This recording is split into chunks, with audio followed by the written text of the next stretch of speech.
انت عملت ايه في الامتحان؟ نجحت في الابتدائية وجبت 90% يا بابا. برافو. اهو بالشكل ده يبقى ضمنت تدخل الاعداد العام.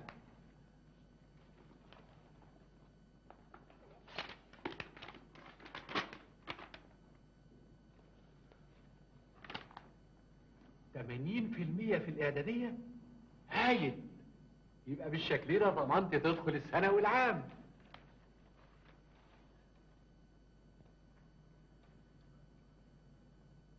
الله، انت بتعمل كده ليه يا ابني؟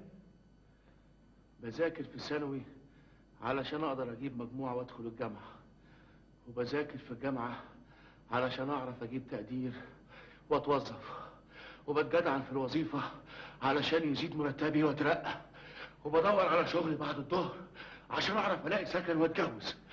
تعبت يا بابا، تعبت يا بابا، ومفيش فايدة، مفيش فايدة، مفيش حاجة بتحصل، مفيش حاجة بتحصل. أنا آسف يا أحمد، مفيش حاجة بتحصل، لكن هعوضك أنت وأختك عن كل حاجة. أنا هسافر بره، هروح أي بلد، هقبل أي عقد يجيلي، هحط القرش على القرش، هجوع عشان أكفر عن غلطتي. أرجوك يا أحمد، اقبل اعتذاري لأني علمتك. اقبل اعتذاري، اقبل اعتذاري، اقبل اعتذاري. انت هتجننوني.